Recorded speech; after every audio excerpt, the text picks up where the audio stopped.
à l'occasion d'un projet qui était le Tigre, vous connaissez l'hélicoptère militaire.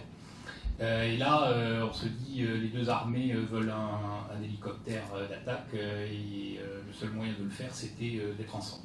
Donc on crée Eurocopter à l'époque, et de 1992 jusqu'à 2000, je dirais qu'on reste une entreprise avec les Français en France, les Allemands en Allemagne, les produits français d'un côté, les produits allemands de l'autre, le Tigre, certes, mais avec les packages clairement différenciés. Donc je dirais qu'on était une entreprise effectivement franco-allemande, sans réelle intégration, avec un certain nombre de choses en commun. Mais bon, chacun gardait son identité. Arrive EADS, par différentes étapes. Il y a eu Matra Aerospace, Airbus, etc. Bon. Bref, on arrive en 2000 EADS. EADS prend le pari de faire une intégration européenne.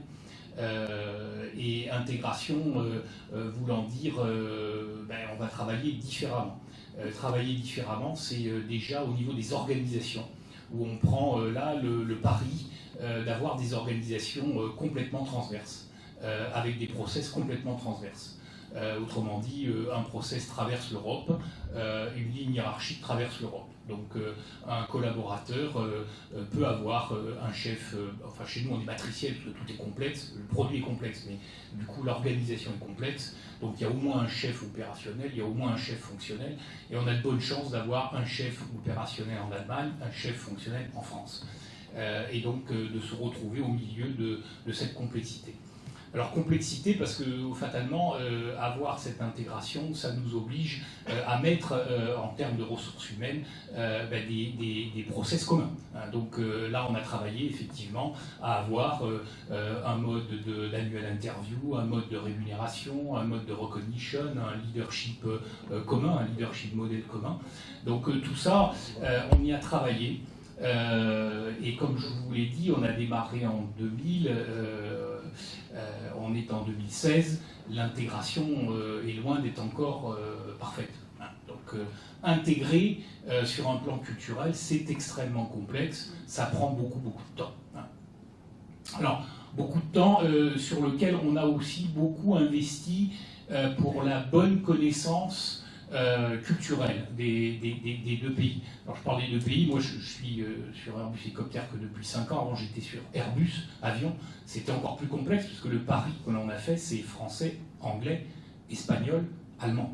Et là on a pareil, on a fait une intégration européenne, donc avec les 4 cultures. Et donc là on a investi pour que l'on apprenne à mieux se connaître et faire tomber un certain nombre de choses toutes stéréotypes. L'allemand il est rigide, le français il est créatif et toujours en retard, etc. Alors c'est vrai d'ailleurs, il est toujours en retard, mais pas plus que l'allemand du sud de l'Allemagne d'ailleurs. Ils sont très souvent en retard. Je ne sais pas si ça déteint sur. Mais bref, on a travaillé beaucoup pour essayer de faire comprendre qu'on a des cultures différentes. Et on a travaillé là-dessus en expliquant surtout d'où chaque collaborateur vient en termes d'éducation. Quelles ont été les valeurs lors de son éducation. Et cette éducation, elle vient de l'histoire du pays, elle vient du concept de famille et elle vient de la religion. Et tout ça a formaté un mode éducationnel. Et ce mode éducationnel, on l'explique pour que les gens comprennent les réactions les uns des autres. En Allemagne, c'est vrai qu'on a une culture consensuelle, on a une culture communautaire, on a une communication très explicite, mais en fait on retrouve le pourquoi dans l'éducation. En France, on a le contraire, c'est-à-dire qu'on a une éducation qui nous oriente beaucoup plus vers l'individualisme, c'est la reconnaissance de l'individu, dissensuel, c'est-à-dire quand on arrive à se distinguer des autres, c'est extrêmement valorisé, et c'est une communication implicite, c'est-à-dire que tout ne se dit pas, bien sûr, enfin tout se dit, mais ça se dit sans se dire. S'il n'a pas compris que j'ai voulu dire, j'ai dit ça, mais en fait ça voulait dire ça. C'est très implicite. Donc tout ça vient de l'éducation. Et on a travaillé beaucoup pour faire comprendre qu'en final, les gens réagissaient par rapport à un mode éducationnel. Le pari qu'on a fait, c'est de dire on ne veut pas imposer une culture. On part du principe que chaque culture va nous apporter un plus et que le cumul de toutes ces cultures sera supérieur en valeur ajoutée que d'imposer une culture, comme le font par exemple les Américains. Ils imposent un système et une culture. Donc on a fait ce pari-là. C'est un pari extrêmement riche, comme je vous l'ai dit, qui prend beaucoup de temps. Déjà la 16e année, je vous dis, on est très loin d'avoir intégré, qui coûte cher, parce qu'il faut écouter tout le monde, il faut entendre tout le monde, donc ça reste quand même quelque chose qui est relativement lourd, qui apporte quand même énormément de choses. Je pense qu'on arrive à mener, ne serait-ce que, moi j'ai des équipes franco-allemandes, je bénéficie des avantages des deux. Et si j'écoute les deux, si je les mets ensemble, j'arrive à comprendre et à voir tous les aspects de mon projet, aussi bien dans la créativité que dans la nécessité de contrôler les steps, dans la notion du temps, comme vous l'avez expliqué, etc. Donc c'est d'une grande richesse, d'une grande complexité.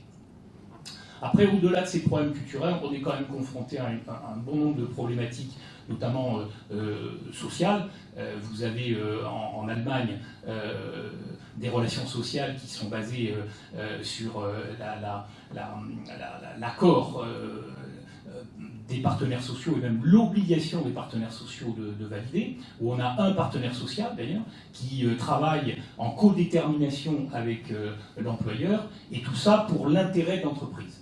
Là où en France, vous avez au minimum 5 partenaires sociaux qui vont défendre l'intérêt de l'individu sans même prendre en compte l'aspect collectif. Alors, heureusement, de plus en plus, il y a des partenaires sociaux qui sont de plus en plus sensibles et qui négocient, bien sûr, il y a de la négociation. Enfin, on vient de se rendre compte il y a très peu de temps, notamment avec un des syndicats, qu'il est quand même assez difficile de prendre en compte l'intérêt communautaire. On est très loin. Donc cet aspect social, c'est probablement une des frontières qu'on n'a pas dépassées aujourd'hui dans la négociation. Vous avez aussi la négociation purement salariale qui prend en compte la spécificité de chaque pays. Là, on vient de finir une négo en France à 1,8 en matière d'augmentation salariale. On est à plus de 4% en Allemagne. Ce qui, dans une entreprise commune, où vous transversez les process et vous avez des équipes communes, il faut expliquer qu'il y en a un qui va avoir 4% et qui va avoir 1,8%. Et tout ça sur un produit commun et des résultats communs au bout du bout. Donc tout ça, il faut arriver à le dépasser, il faut arriver à l'expliquer. Donc c'est énormément de temps, énormément de travail, une grande richesse. Et c'est peut-être mon dernier mot, c'est que quand on a travaillé dans cet environnement, on a beaucoup de mal à revenir dans un environnement monoculture. Je pense qu'aujourd'hui, même si ça génère du conflit, même si ça génère de l'agacement, etc., c'est vrai que c'est extrêmement difficile parce que ça amène une richesse extraordinaire. C'est extrêmement difficile de revenir dans une culture unique. Et puis enfin, peut-être dernier point qui est toujours, qui ramène à une grande humilité, c'est que quand on croit avoir avancé et qu'on se retrouve dans des situations où l'entreprise est en péril ou est en difficulté, on s'aperçoit qu'immédiatement la différence culturelle se recrispe. Et on a connu tout dans certaines situations des périodes où on a été obligé de faire très attention parce que sur le terrain, on était arrivé par exemple dans des chaînes de production à ce que les Français et les Allemands se foutent dessus. C'est-à-dire que vous arriviez à effectivement un retour à une défense nationale des intérêts et d'identitaire qui est extrêmement forte. Donc il faut avoir une grande humilité parce que même quand on croit qu'on a vachement avancé et que tout va bien, quand tout va bien, tout va bien. Quand ça va mal, vous apercevez que tout ce que vous avez fait, les efforts que vous avez menés, il faut y faire très attention parce qu'ils sont loin d'être acquis. Voilà, c'est un peu le témoignage d'Airbus sur cette expérience, mais qui, une fois de plus, est d'une grande richesse. Voilà.